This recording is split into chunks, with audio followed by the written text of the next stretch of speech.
Hello and welcome back to the 5.8 notes. This is Math 055 and we're going to be talking about polynomial equations. Okay, so what we're going to be able to do is to be able to solve these polynomial equations by factoring. Okay, that's why factoring is so important.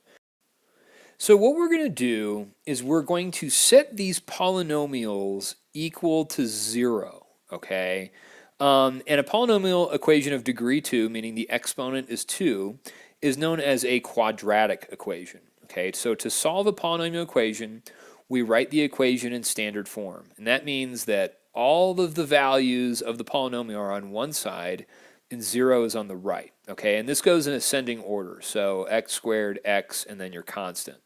Your coefficients in this are always going to be a, b, and c. Okay, then what we're going to do is we're going to factor the polynomial completely. And then we set each factor equal to 0 and use the zero product principle and solve. Okay, so we'll solve each equation. Okay, and then what we'll do is we should get either 2, 1, or 0 answers. Okay, and remember that the degree of the polynomial determines at most how many solutions you can get for this equation. All right, so let's just think about something here for a second. Let's think about a polynomial equation, and let's just think of an easy one. So let's just think of an example. All right. Okay. And so an example of this would be like, I'm going to just use x squared minus, or let's just do plus 7x and then plus 12. Okay. So I'm going to take this polynomial and I'm going to set this equal to 0. Okay. And what I'm going to do is I'm going to factor this. All right. And so two numbers that multiply to 12 and add to 7 is going to be 3 and 4. So this is going to be x plus 3 times x plus 4 is equal to 0. Okay, now what we're going to do, once we factor this, we're going to use the zero product property. Okay, and so we're going to set this factor equal to 0 and this factor equal to 0. And the idea is this, that if I plug in a value here that makes this quantity 0, the whole thing will be 0. Same thing here. If I plug in a value here that's going to be 0, or that makes this quantity 0, then we're going to have 0. So what I'm going to do is do this. So once I factor it, I'm going to set x plus 3, okay, x plus 3 equal to 0, and I'm going to set x plus 4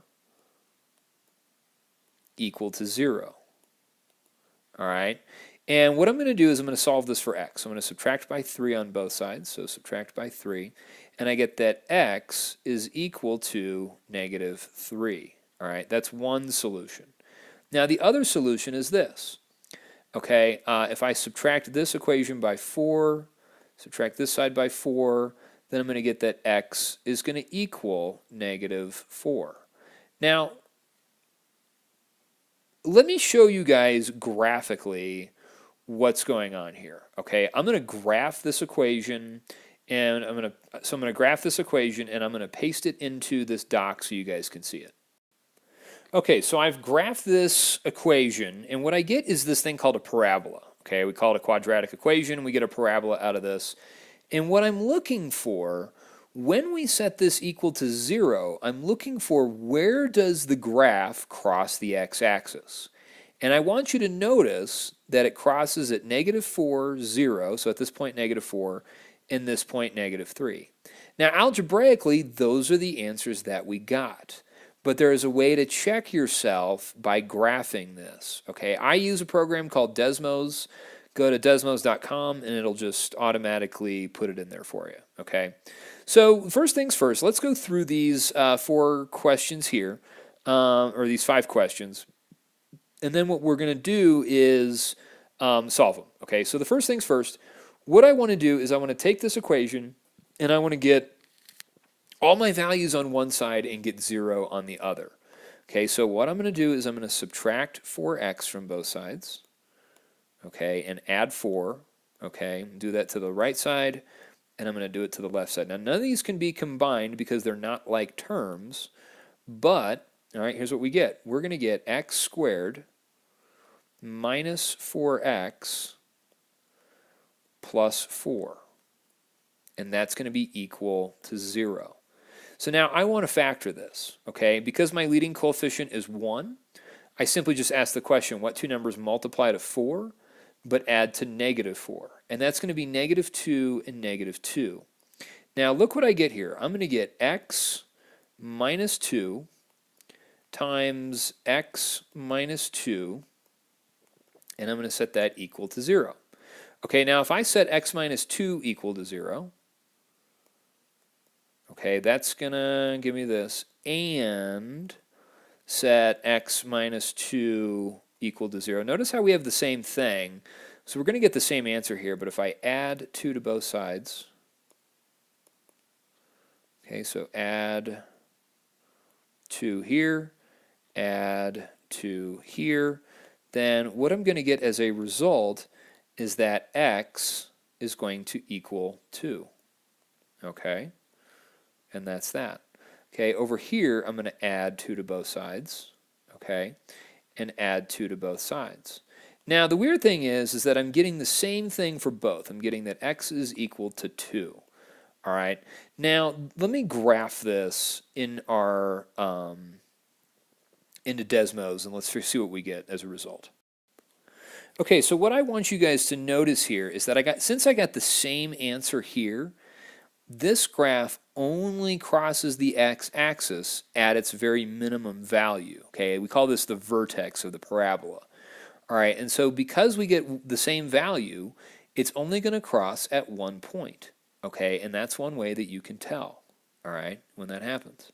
All right, take a look. Let's look at part B. Now on this one, the first thing that I want to do is, on this one, is I want to factor out a negative value. I really prefer when my leading coefficient is positive. So if I factor out a negative, okay, then I'm left with just 2y squared plus 7y and then minus 9. Okay, and this is going to equal 0. Now to factor this, I really want to use the box method. Okay, and so I'm going to make my box here. Okay, I'm going to put my first term, which is my 2y squared, all right, in this box, and I'm going to put negative 9 down in this box. All right, so you know what I want to think about, what two things are going to multiply to give me 2y squared. Okay, so that's going to give me 2y and a y. Now when I have just those, you know, over here I want to think about what two numbers multiply to give me, you know, negative 9, but also remember that these two boxes need to add to 7. Okay, and I think we had a problem really similar to this on the last notes that we had. So what I want to do is I'm going to put a positive 9 over here, okay, and then I'm going to put a negative 2 over here. Or I'm sorry, negative 1. Okay, and so when I take negative 1 times 2y, that's going to give me negative 2y, and 9 times y gives me positive 9y. All right, so remember, you know, the factoring thing, it may take you a few times to get this, but these two numbers add to 7y, which is what we're looking for here. All right, so this whole thing factors to the following. All right, so we're going to do this. Our answer is going to be negative 1 times 2y plus 9. All right, and then multiply that by y minus 1. Okay, now what I'm going to do is I'm going to put all these numbers, okay, I'm going to still set equal to 0, okay, because we still need to solve this.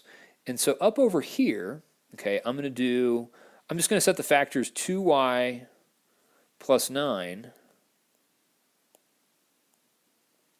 equal to 0, and I'm going to set y minus 1 equal to 0. Okay, now when I do this, I'm going to solve for y, so I'm going to subtract 9 from both sides over here. and this is going to give me 2y is equal to negative 9. I'm going to divide by 2, solve this equation. So I get y is equal to negative 9 halves. Okay? And then on this right side, I'm going to add 1 to both sides. Add 1. And so we're going to get that y is equal to positive 1. All right? So these are my two answers. All right? Now, this number, just to put it into decimal form, this is going to give me y equals negative 4.5. Okay? Now, what I want to do, okay, is graph this to check. Now, the other thing is, you may be confused why I factored out this negative. That makes it easier for me to factor this, okay? And I can do that. Now, I'm still going to plug in my original equation into Desmos when I do this. So let me do that real quick, and I'm going to put this over here. Okay, so what I'm looking for here is, again, where it crosses the x-axis. Now, I plugged in the original equation, okay, negative 2y squared minus 7y plus 9. Now, in Desmos, I actually put those in as x values, so it would graph. Okay, so if you're kind of struggling with that, that's what you want to do. But over here, okay, what I'm getting is negative 4.5 and positive 1, okay, as a result. All right, and those are the two values that I got by factoring, okay? All right, let's take a look at the next one, okay? Now, this one's a little bit tricky. What I notice about this is that, and I always look for something that I can factor out before I really start to factor. What I notice is that each of these terms contains an a. All right, so I'm going to come in here and I'm going to factor out an a out of each of these. So if I factor out an a, then I'm left with 8a squared minus 2a and then minus 3. Okay, and this is equal to 0. So now what I have is a quadratic, and I can factor this. All right, I'm going to use the box method. All right, so now I'm going to do this here, okay, and this, and I'm going to get 8a squared. Okay, put that first term in there and put this other term here, negative 3. All right, so now I need to figure out two numbers that are going to multiply to 8a squared. All right, so I'm going to put a 2a and then a 4a, okay? And then I kind of have to think for a second, all right? I need two numbers that multiply to negative 3. Okay, they're going to go here and here. But when I put them into these boxes and do my multiplication, it's needs to give me negative 2a as a result. Okay, so after kind of thinking about this, I'm going to put a negative 3 here. And I'm going to put a positive 1 here. Okay, so when I take 1 times 4a, that's just going to give me a positive 4a. If I do negative 3 times 2a, that's going to give me negative 6a. All right. Now, when I add these together, okay, I'm going to get negative 2a, which is what I was looking for here. All right. So this factors down, and we got to make sure we keep the a that we factored out originally. So I've got a times 4a minus 3 times 2a plus 1. Okay, and that's going to all be set equal to 0. Okay, so now I have 3 factors here. Okay, so I'm going to set a equal to 0. Okay, I'm going to set 4a minus 3 equal to 0. And I'm going to set 2a plus 1 equal to 0. Now, this one's already solved. Okay, this one's kind of easy. A is going to equal 0. On this one, let me add 3 to both sides. And so then this is going to give me 4a equals negative 3. Okay, so 4a is equal, I'm sorry, positive 3. And then divide by 4, a is going to equal 3/4. Okay, and I've got that. Okay, now over here, I'm going to subtract 1 from both sides. So I've got that 2a is equal to -1. All right, I'm going to divide by 2, divide by 2. And so then I've got that a is equal to -1/2. All right, so -1/2. All right, so now I've got these three values. Now what I'm going to do is I'm going to graph this original equation, 8a cubed minus 2a squared minus 3a equals 0. I'm going to plug that into Desmos and graph it. All right, and so when I graph this, I'm going to get this funky looking graph, okay, and this is a cubic function, okay, 3. Now notice that 3 was my largest exponent, and I got 3 solutions, okay, and all those show up here, okay. I've got a equals 0, okay, I got a equals 3/4, that's 0.75, okay, and then -1/2, which is -0.5, okay. So you can check this graphically. You could even graph it first so that you know what your answers are supposed to be, and then work through your factoring to get down to that point, okay? Because you need to be able to do this algebraically, all right? That's bar none, all right. Now this one's really tricky, okay? What I have here is that I have x to the 4th minus 10x squared plus 9 is equal to 0. Now what I'm going to do is this. I'm going to do some manipulation here, okay? I can't, I've got 3 terms here, so it looks like a quadratic, but it's not really in that form yet, okay? First thing I'm going to do is this. I'm going to rewrite x to the 4th as the following. I'm going to write this as x squared, okay, x squared, quantity squared, all right, minus 10x squared, and then plus 9 is equal to 0. Now to solve this, what I have to do is this thing called a U substitution, okay, and I'm going to create something over here. I'm going to let u, okay, the variable u, equal x squared. So wherever I have an x squared, I'm going to replace that with u. So the first thing I'm going to do is write this right here. I'm going to write u squared minus 10u, okay, and then plus 9 is equal to 0. The reason why I did that is because now this is in the form of a quadratic, and I can factor this. So let's factor this out, okay?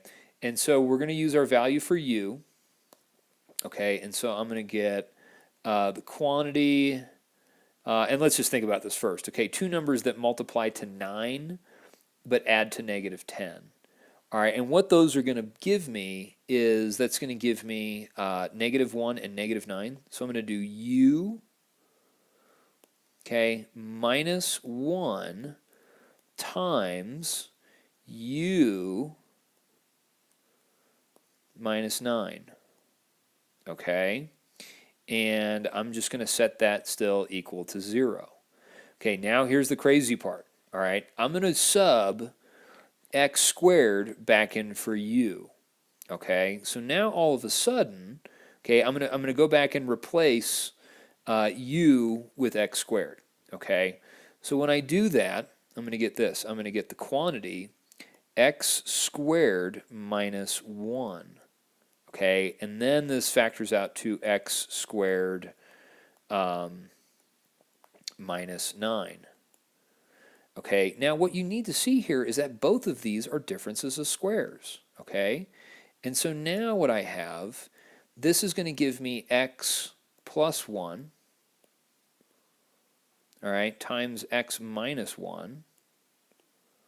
This is going to give me x plus 3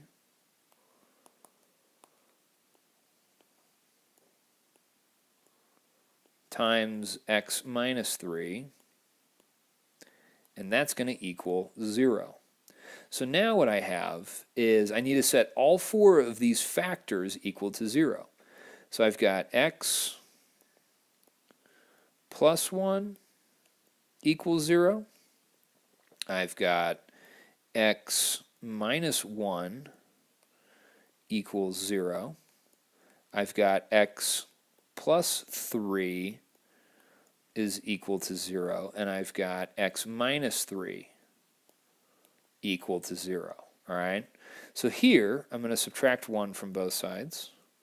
So I'm going to get that x is equal to negative 1. Okay? I'm going to add 1 to both sides. So I've got x is equal to positive 1. I'm going to subtract 3 from both sides. So I've got x equals negative 3.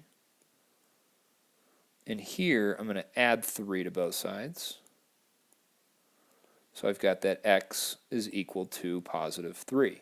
Okay, now let's check this on Desmos. Okay, so this is a lot of work. Okay, I know this problem may be very confusing to you, but let's double check. Let me graph that real quick. Okay, so on this one I get an even funkier graph. Okay, but notice my largest exponent here is 4, and this graph crosses the x-axis 4 times. Okay, and so we get negative 1. Okay, we get 1. All right, we get negative 3, and we get positive 3. So we did it correctly. All right, so that's a way to identify, you know, your solutions here. All right, let's look at problem E. Okay, now this one is a little tricky. All right, and this one's interesting because we have a factored polynomial set equal to the number 14. Okay, now remember we have to set this equal to 0. Okay, so to do this algebraically, what I'd want to do is I'd need to multiply this out. All right, so I'm going to get y squared, okay, plus 2y minus 3y, and then negative 3 times 2 is going to give me minus 6. All right, and this is all equal to 14. Okay, now I'm going to combine my like terms here. So I've got y squared minus a y minus 6 is equal to 14. All right, so once I've done this, now I need to subtract my 14 from both sides. All right, and set this equal to 0. And the reason why I had to do that because I needed to get this constant over here so that I could move that over and set that equal to 0. All right, so now, all right, that adds to 0.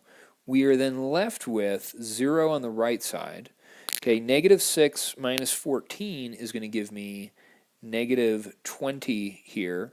This is going to give me minus y, and then I've got a y squared out front. Now what I want to do is I want to refactor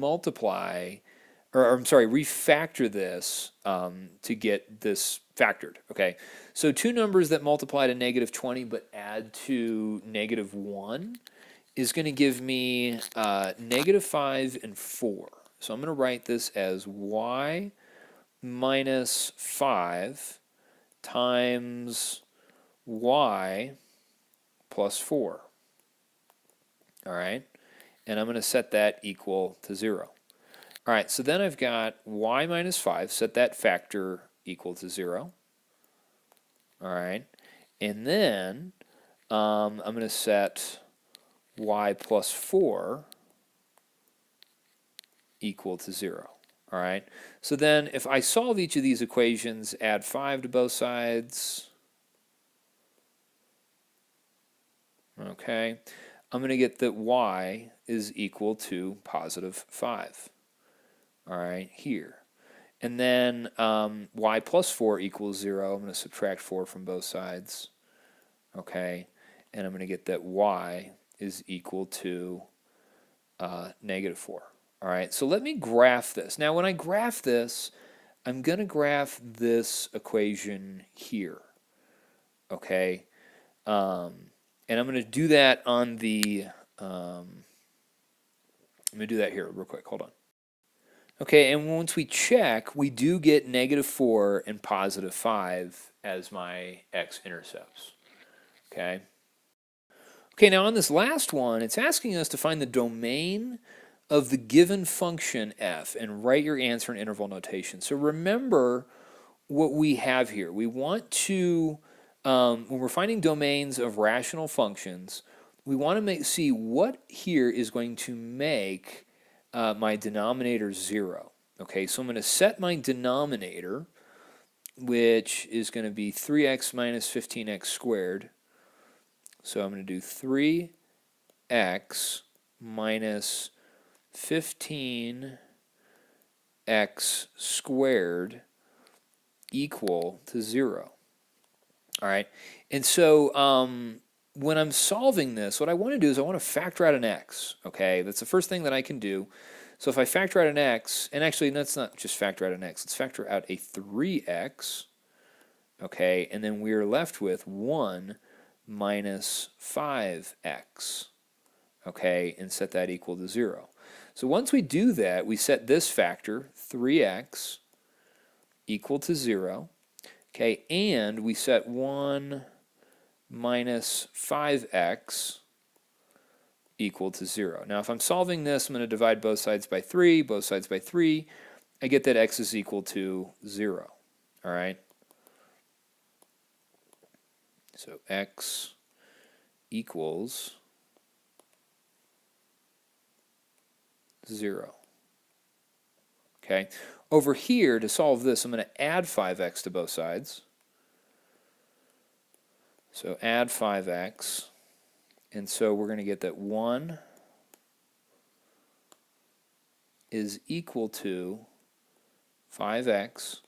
I'm going to divide by 5 and divide by 5. So these divide out, and I'm going to get that x is equal to positive 1/5. All right, so now, all right, those are my answers. Now these values make f of x undefined. Okay? And so when I do that, when I have those values to talk about my domain, okay, this means that my domain is all real numbers,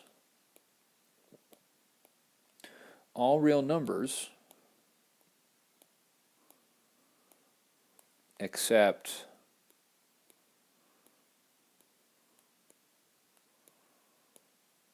x cannot equal 1/5,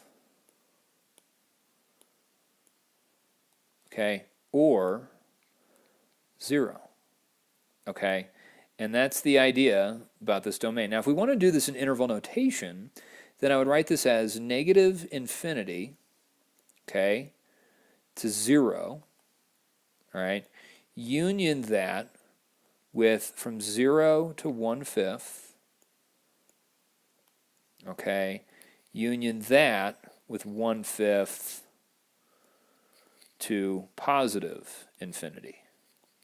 Okay, and that's my answer. All right, now let me graph this function so that we can see. But I wanted you guys to see that, you know, we did a similar problem earlier in the year, but in order to solve this equation, we have to factor. And we factor that out, set each equal to 0, we're going to get 2 answers. All right, so let me graph this equation, and then let's take a look at the domain. Okay, so when I look at this one, what I want you guys to see is that, you know, here's my purple graph, okay, and this is my function here, all right? Now, when I graph this, all right, I have all these points on the graph except for, okay, when x is 0 and when x is 0.2 or 1/5. Now, what I did is I graphed those lines here. These are vertical lines, and these things are called asymptotes, okay? Remember, those are the values that make my function here undefined. All right, so those are values that are not on the purple graph, all right, and those are excluded, okay? And so that's how we kind of get those answers. All right, so a lot of information, a lot of stuff here. You know, please do the homework, and we'll see you soon. Thanks a lot. Bye.